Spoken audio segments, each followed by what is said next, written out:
Hello दोस्तों, स्वागत है आपका हमारे यूट्यूब चैनल में। दोस्तों, ये रिश्ता क्या कहलाता है में आ गया है बड़ा ट्विस्ट। जैसा कि आप लोग जानते हैं, अभीर और चारू की होने वाली है शादी और इसके लिए सगाई का फंक्शन रखा जाता है और सगाई भी बहुत अच्छे से हो जाती है। लेकिन तभी चारू मिस कर रही होती है अपने पापा को और उसके पापा जैसे ही उसको दिखाई देते हैं, वो वहाँ से क्रॉस कर कर जा रहे होते हैं। लेकिन तभी चारू की आंखों में आंसू आ जाते हैं और अभीर ये देखकर कहता है कि अंकल, आप यहाँ पर रुक जाओ ना, सिर्फ चारू के लिए। तभी यहाँ पे संजय कहेंगे कि मैं रुक तो जाऊँ, मैं तुम्हें अपना दामाद भी मान लूँ, अपनी बेटी को भी खुशी खुशी तुम्हारे साथ विदा कर दूँ, मैं जान जाऊँ कि तुम मेरी बेटी के लिए अच्छे हो। लेकिन इसके लिए मेरी एक शर्त है, अगर तुम अपनी नाक रगड़ कर मेरे जूतों पे अपनी नाक रगड़ कर अगर तुम माफ़ी मांगोगे तो मैं तुम्हें माफ़ कर दूंगा। जी हाँ दोस्तों, यहाँ पे संजय ये शर्त रख देते हैं और अभीर बिल्कुल वैसा ही करता है। अभीर पैरों पे नहीं खड़ा हो पाता, फिर भी लड़खड़ाते हुए किसी भी तरीके से वहाँ तक जाता है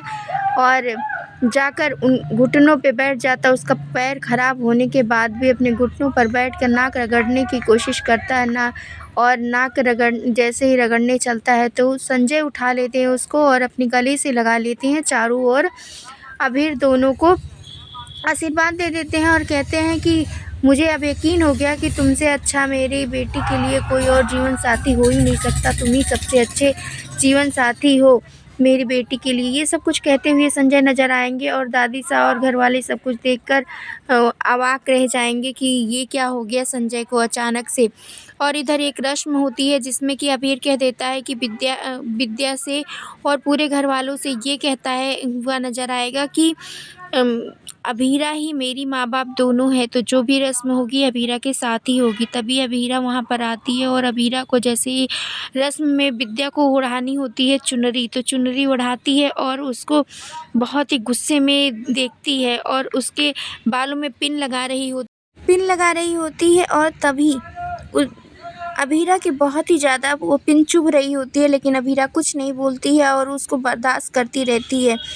उस दर्द को बर्दाश्त करने की वजह से विद्या को इतना तो पता चल गया कि अभीरा कुछ भी हो जाए, हर दर्द को बर्दाश्त कर सकती है। और कहीं ना कहीं उसको ये भी एहसास है कि विद्या ही उसको छुड़ाकर मंत्री की वजह से लाई थी। और यहाँ पर आरके भी आ जाता है कुछ फाइल साइन कराने और तभी अभीरा उसको घर से बाहर निकाल रही होती है और तभी आ जाते हैं विद्या और अरमान और ये सब कुछ देख लेते हैं कि कैसे आरके आया हुआ है साइन कराने और अभीरा उसको घर से बाहर निकाल रही है। लेकिन तभी कुछ ऐसा होता है कि अभीरा भी हंस देती है और तभी विद्या और अरमान ये सब कुछ देख लेते हैं। वेल दोस्तों, क्या कुछ कहना है आपको इस अपडेट के बारे में? क्या विद्या और अरमान की गलतफहमियां हमेशा के लिए बरकरार रहेंगी या अभीरा के लिए उन लोगों की आंखें खुलेंगी? आप अपनी राय में कमेंट के जरिए जरूर बताएं और हमारे चैनल पर नए हैं तो लाइक शेयर सब्सक्राइब करना, बेल आइकन दबाना बिल्कुल